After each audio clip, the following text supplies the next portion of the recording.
Hello everybody, I'm Francesca Gemigliano. I'm the President-elect of the International Society of Physical and Rehabilitation Medicine. And I would like to thank the chairs and the organizers of this Congress for the opportunity to present this work on the development of CleanFit COVID-19, which has been an ISPRM initiative to scale up rehabilitation for COVID-19 patients and survivors across the continuum of care.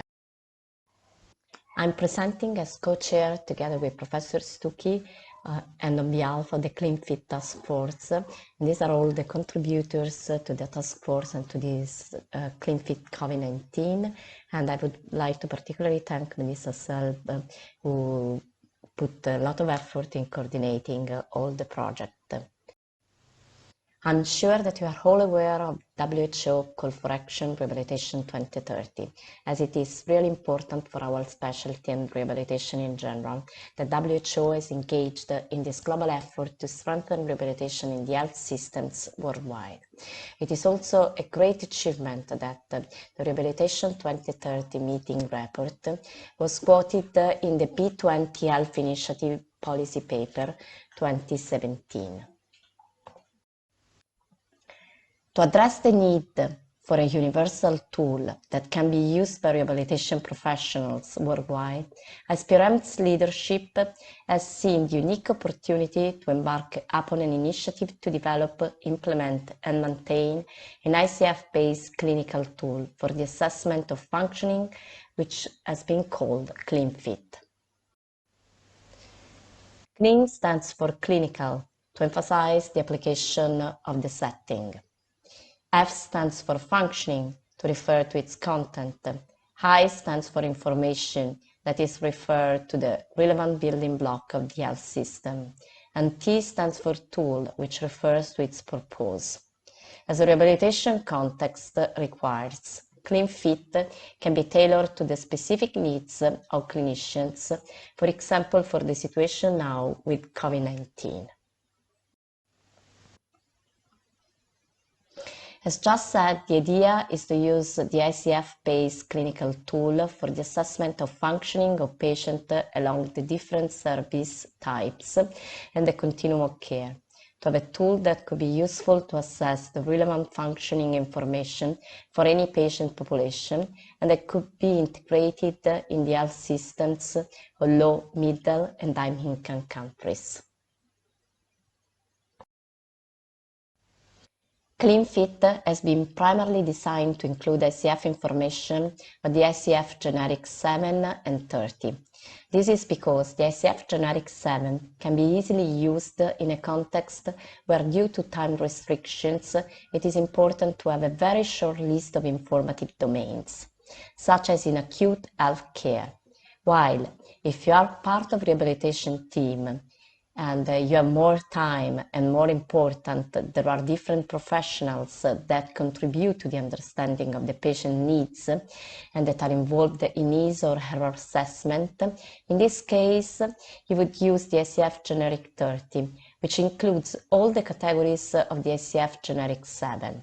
Of course, you may want to use core sets developed for specific health conditions or combine the specific health condition sets with the generic set.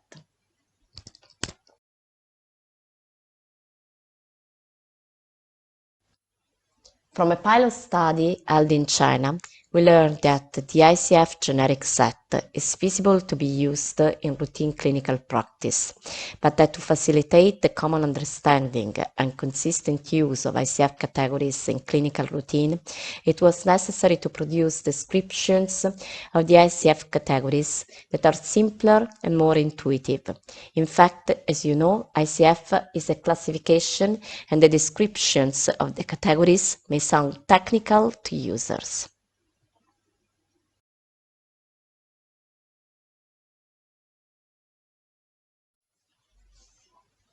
To make an example, the description of D230, carrying out daily routine, has now become plan, manage, and complete daily life activities, instead of carrying out simple or complex and coordinated actions in order to plan, manage, and complete the requirements of day-to-day procedures or duties, such as budgeting time and making plans for separate activities throughout the day.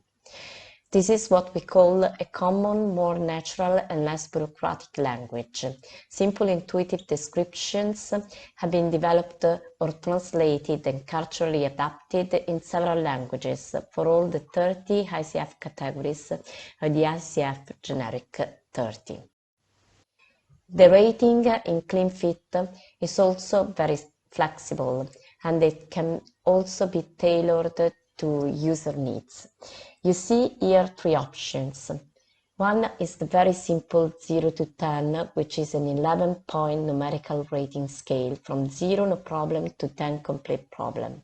The second one is the 0-4 scale, reflecting the ICF qualifier scale. 0 no problem, 1 mild problem, 2 moderate problem, 3 severe problem, 4 complete problem.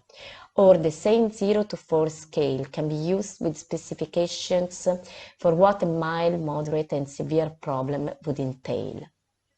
It has shown that you can cross-calibrate those scores in a population.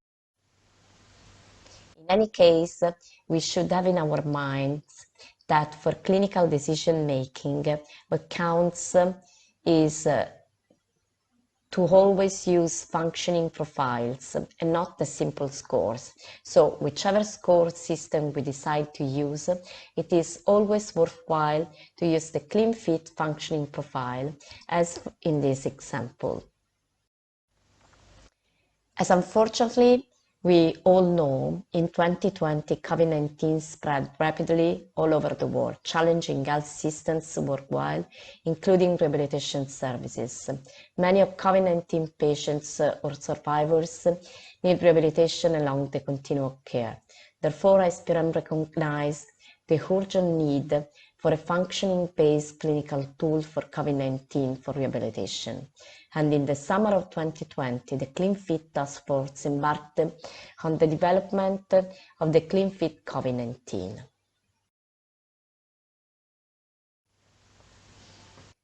We conducted a survey which was sent to all ISPRM members to identify which ICF categories are most relevant for assessing functioning of COVID-19 patients in acute, post-acute, and long-term settings. Consultation with the CleanFit Task Force experts before and after the surveys were also conducted to finalize the ICF categories that CleanFit COVID-19 should cover. From the results of the survey, which have been described in a paper which has been now accepted for the publication on the Journal of ISPRM, it was clear that the functioning profiles of COVID-19 patients are not necessarily the same in the different settings, but there is a minimum set including 12 categories across the continuum of care, with 1 additional category in the acute setting, 3 additional categories in the post-acute setting, and 16 total categories that would be 4 additional categories in the long-term setting. Looking at the table, you see how obvious are the categories included in the minimum set, starting, for example, from B130, which is energy and prime functions, which is also a category included in the generic set. Considering that the loss of energy is one of the main complaints of COVID-19 patients. Of the total 17 ICF categories included in the CleanFit COVID-19 across the continuum of care, only 4 were not part of the generic 30 set, which are B140, attention functions, B440 respiratory functions, B445 respiratory muscle functions, and S430 structure of the respiratory system. Therefore, we held a consensus process online on April 20 this year, and involved rehabilitation health professionals from all around the world to develop the English version of the simple and intuitive descriptions for each of these 4 categories. So, for example, respiratory functions functions, which were originally described in the ICF book as functions of inhaling air into the lungs, the exchange of gases between air and blood, and exhaling air, are now described as functions of breathing, including gas exchange.